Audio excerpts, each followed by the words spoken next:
Before I do this next repair, let me just say something. Why would I put my car up here like this and do repair work in my front yard? Well, you see, it's because I live in the hood.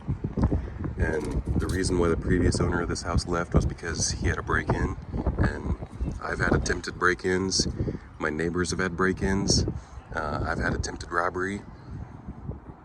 You know, I just try to keep up on things, and in my opinion, whenever I have a car like this out in the front yard and I'm out here doing stuff in the front yard, not only can I keep an eye on the neighborhood, but other people can notice that this house is active and probably don't want to mess with this house because this raggedy looking dude that's out here wrenching on cars, he's nobody to mess with. So let's get to work. I made an egregious mistake this time by removing my upper links before getting my center bolt loose, my CV axle bolt. Now you see, before you bust this bolt loose, it's a good idea to put at least one lug stud in here. There's a couple different methods. Arguably the best method to take this bolt out is if you just pop the center cap off. You can get right through here through the wheel, and the wheel is still bolted on, sitting on the ground. You can have someone else hold the brake pedal, and you can get out here with your breaker bar and break it loose, and then you can disassemble it. Well, most of the time people put it on the lift and take it apart after the wheel's off. I've never actually done that first method that I just said, but I don't know if this is going to be strong enough, but this is a sacrificial bit that I'm putting in here. I could put it, since this rotor's a little bit weird, the vents are, a little bit back and forth. I can't put this bit straight down, so I would rather have it facing this way, I think. And I might not even need that. The first thing I'm going to try is to put my 1/2-inch drive impact on it, and we'll see if it just comes loose. But these bolts are supposed to be torqued extremely tight. It's theoretically the only thing holding this whole wheel on, because if this bolt came out, this whole hub would come off with the wheel. Okay, it did look like it tried to spin just a little bit, but I don't think it's gonna come.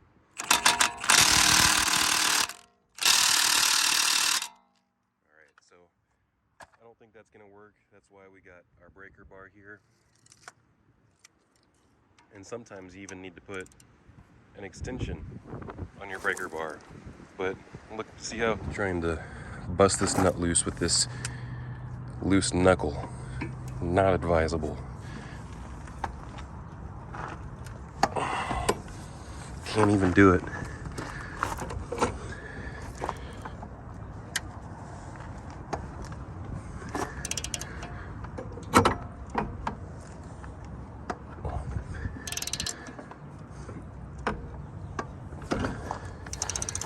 Now you shouldn't put that bolt down just with an impact. It's supposed to get like just as tight as a wheel bolt and then another half turn. So that thing gets way tightened. Someone put the specs in the comments, please.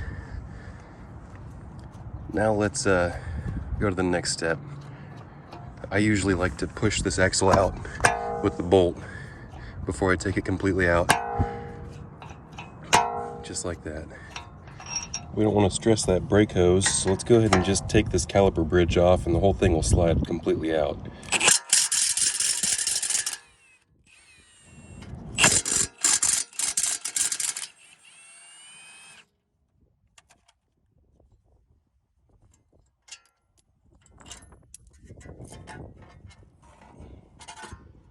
Sometimes you gotta get a pry bar in there behind that lip of the rotor and push that piston back in a little bit with a flathead screwdriver. Maybe I can peel it off by hand though.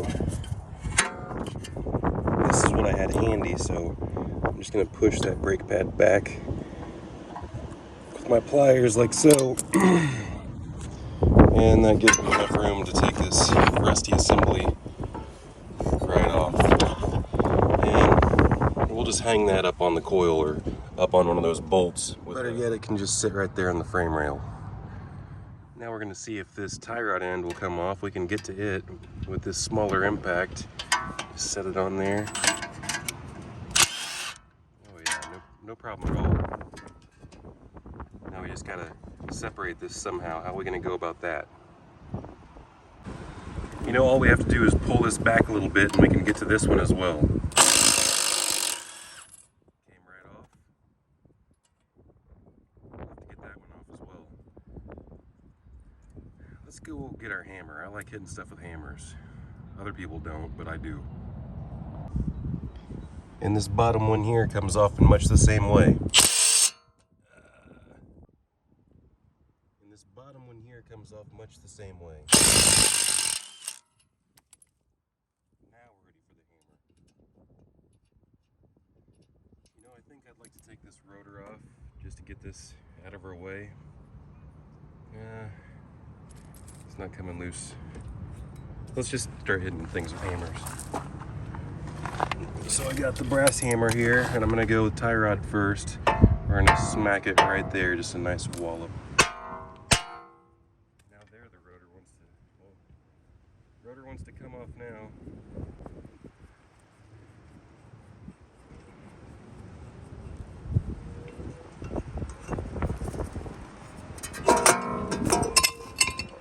Okay. Here we go.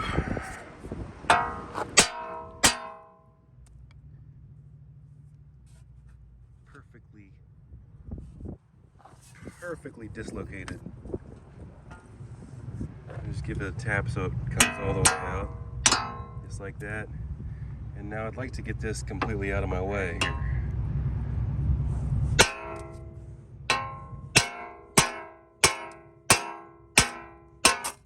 we go.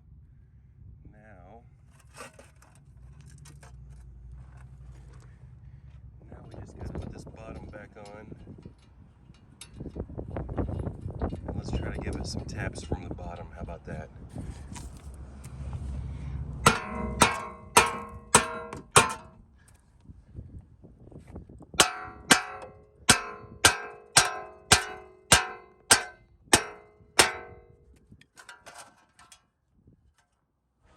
You know, this last one's trying to get sassy with me, so I had to put it up on the little mini jack, and now I'm gonna just give it some love taps until it gives in. I'm just gonna have to unbolt it from the back. I can remember having problems with this arm before.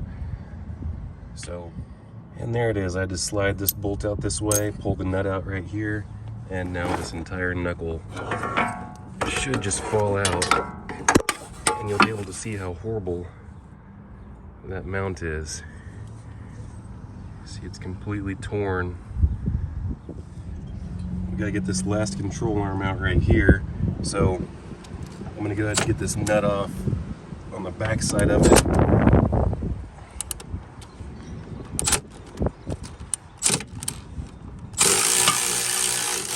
Now I don't have that funky triple square on me right now, but I've got this baby pair of pliers here. So we're gonna see if we can open it all the way up. That's a big annoying bolt on that one. You really gotta kind of pull these bellow boots up, and that'll give you enough room to slide the head of that bolt out. It might not even hurt to put a little bit of silicone spray or something up there to make that come out a little bit easier. But with two hands, you can slide that bolt out. I don't see any reason why they put it in that way. I suggest when you put it back in, put it in this way and put the nut on this side. Someone tell me why that won't work. With it sitting on the ground, much more of the force of the hammer is going to be applied to where I want it to go. And I flushed up that bolt to the end of the stud, but I still have a little bit of room. So whenever that washer sits flush, then I know that I'm going to be able to get it loose. So we'll try it like this. Was it just that one hit? Is that all I needed? It did move, so now I'm going to back this nut off about halfway and do the same thing. Actually, that's all it needed. Right there. Like and subscribe. Look, I just tapped that right out of there. It wasn't even connected to the rubber anymore. You like that handling? You like that sloppy braking?